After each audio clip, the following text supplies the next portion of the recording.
Épisode 5. Épreuve de coopération. Le lendemain de l'épreuve de la tour, les élèves de l'école du Loup Blanc furent de nouveau rassemblés dans la cour principale.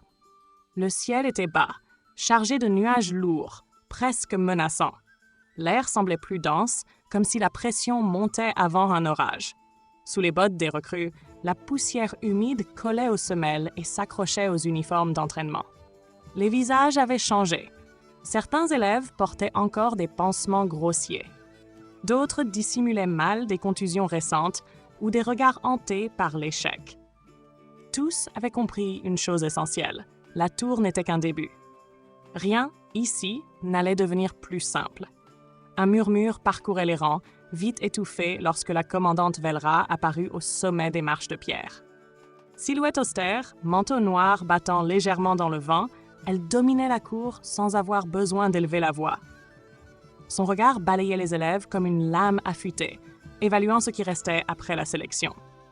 Sa voix, glaciale et sans appel, résonna entre les murs. « Vous avez prouvé que vous pouviez survivre seul. » Un court silence. « Maintenant, prouvez que vous pouvez survivre ensemble. » Les regards se croisèrent.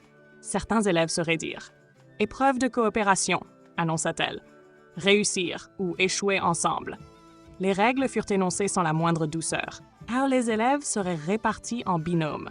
L'objectif, traverser un parcours complexe parsemé d'embuscades, de pièges et de mannequins ennemis animés. Les critères seraient simples. Coordination, protection mutuelle, rapidité de décision. Le temps serait limité. Aucun héros solitaire ne serait toléré. Tanya se tenait immobile au milieu de la formation. Elle sentait déjà les regards, certains hésitants, d'autres clairement évitants.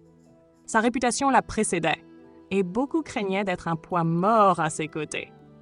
Puis, elle sentit une présence se rapprocher. Reyna Vorst avançait d'un pas tranquille, les mains glissées dans les poches de son armure d'entraînement. Son sourire en coin contrastait violemment avec la tension ambiante. « Toi et moi », déclara-t-elle simplement. « Pas la peine de chercher ailleurs. » Tanya leva lentement les yeux vers elle.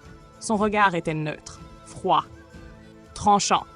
« Ne me ralentis pas. » Reyna éclata d'un rire bref, sans moquerie. « Pareil pour toi. » Aucun mot de plus ne fut échangé.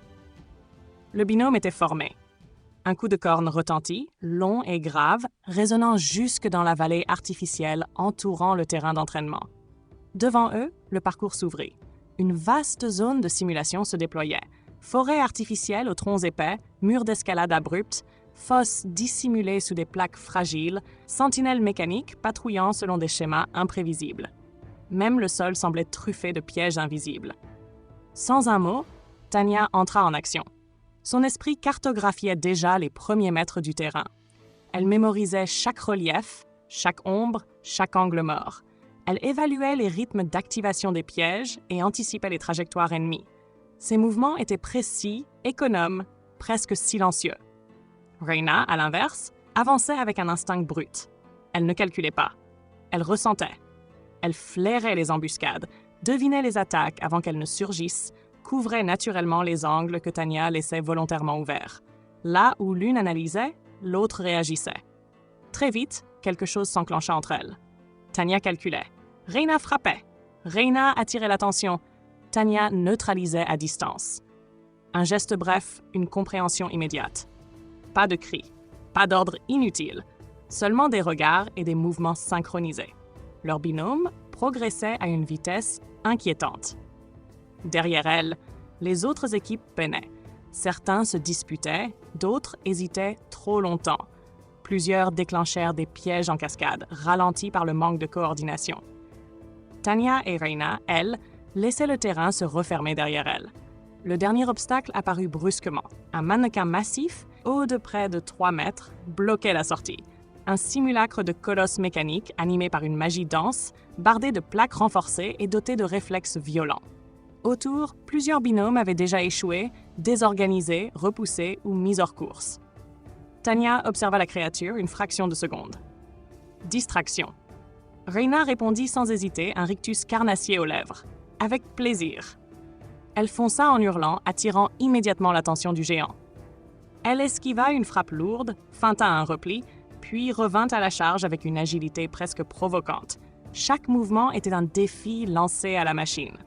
Pendant ce temps, Tanya contournait. Ses yeux repérèrent une faiblesse, une articulation arrière, une faille minuscule dans la structure, un saut précis, un angle parfait. La dague d'entraînement s'enfonça dans le cœur mécanique du système. Le colosse vacilla, puis s'effondra dans un grondement sourd, soulevant un nuage de poussière. Tanya et Reyna franchirent la ligne d'arrivée sans un mot, l'une juste derrière l'autre.